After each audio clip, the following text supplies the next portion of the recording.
Ngaluenga mata upu elua se fuluvalu, wa alofa ina Paulo elenu o Melita, wa o atu I Roma.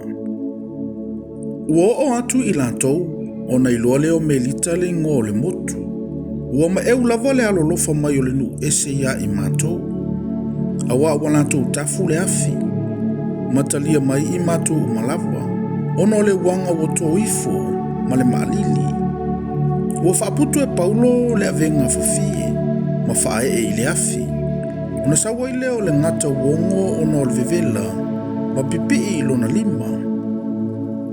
Ua vaai mai le nu ese I le mea fe ai o tautau ifo I lona lima. Ona fe tautalatala ai leo I latou. O le fasioti tangata lava le na. Ewi lava ina ua saa o ia mai le sami. Ai le mawhai le to saa o na ola o ia. A ua lulu atu e ia le mea fe ai le afi. Ua le langona se leanga. Ua whaatali I latou, whai e fula fula. Pepa u I lalo malipiola. A ua leva o na latou whaatali. Ma ua ilo atu ua le o se mea leanga ia te ia. Ona liliu leo latou manatu ua whapeane. O se antua lava ia. Ua latalata I le nei mea whanua o le li o le motu. O popilio le ingoa. Ua natalia I mātou. Ua mātou wapi lo na fale. Ua anga lelei mai o ia I aso e tolu. Ua ta oto fo ile ta maa o popilio ile mai vevela. Ma le sana toto. Ua aluantu Paulo ia te ia. Ma ua tatalo. Ona whae ele e io na lima I lunga ia te ia. Ua wha malolo ai ia te ia. Ua whaia fo ile nei mea. Ona mai ai lea o e na mamai umalava I le motu. Ma ua wha malolo ina. Ua lanto walolofa mai fo ia I mātou I mea lele I tele. Mo ina mātou tu va atu. Ua whae I lanto I lunga o le vaa o mea e au ngā. Ua mawae masine tolu ona mātou tu va atu lea I le vaa alisania. Sa I le motu I le tausanga ya whaai. O lona whailonga o seuku roi. Ua e yuta I surakusa. Ona mātou no nofo I le I aso e tolu. Ona folau whaatawhatawhane ai lea. Ua o I ngātai o rekiu. Ua mawae ai fo I le aso e tasi le angi mai ai le tonga. Ona o leo I mātou I le aso lua I pute oli.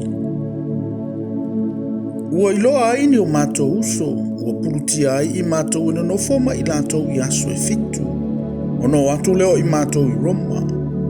Ua longona le tala ia I mātou ele au uso o iai. Ona lātou ua mai le whaafeta ia I mai ia I mātou. Ua o mai lava ia pio foro. Ma fale whaantau e tolu. Ua vai atu Paulo ia ante I lātou. Ona whaafeta I le antua. Ma loto tele ai. Ua o I mātou I Roma. Ona tu antu leo le taitai o le to se lau ie ua fusifusia. I le ali e pule I au. Au atu antu o ia Paulo e nofo I lona fale. Ma se tangata tau e leo ia te ia. Ua mawai aso e tolu. Ona whaapotopoto mai le Paulo ali o iutaia. Ua potopoto mai. No whai atu le o ia te ilanto. Se mai le au soe. Eui lava ina ou le I whaia se mea whaale tatau le nuu. Ma le tuo tātou tamaa. Na tu ina atu wa awa fusifusia ma Yerusalema I lima o Roma. Whaamasino mai I lantou I a te au. Ona loto lea tu ina mai a ue alu. Awa wale aisa ua amio te tau ona o woti ai. Awa whaatu I ese mai utaia. Ona le mataufia lea o lau wala au iang Kaisara.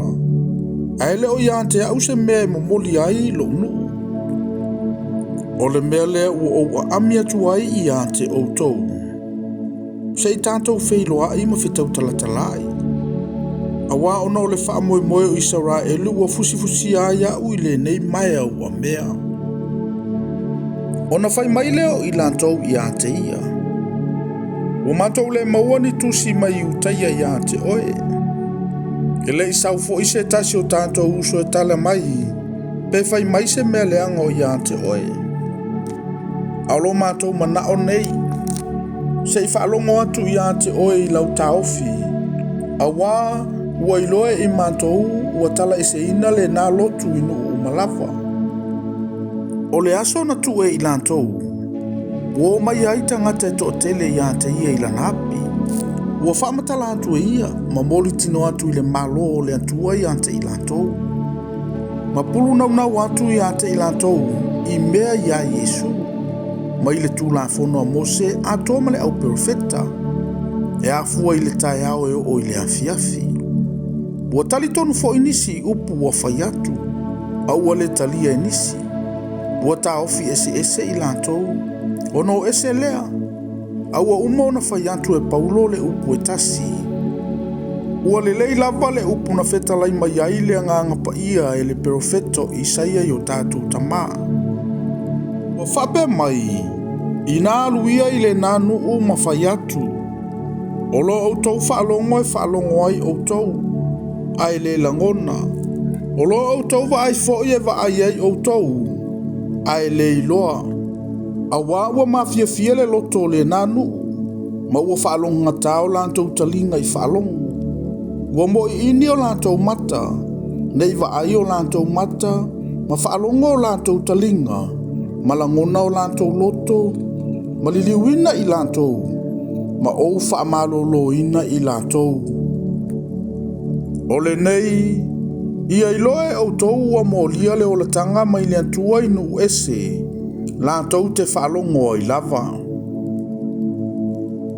Ua mawai antua na upu nei, ono ese leo tangata iutaia. Ua tele ailo lantou fefina wai.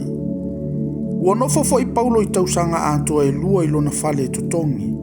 Ua natalia umalava e na ulufale i anteia. Ua tala ile malo le antua, ma awa o atu i mea le lii o Yesu Keriso, ma le wha malosi lava e le i vau ia.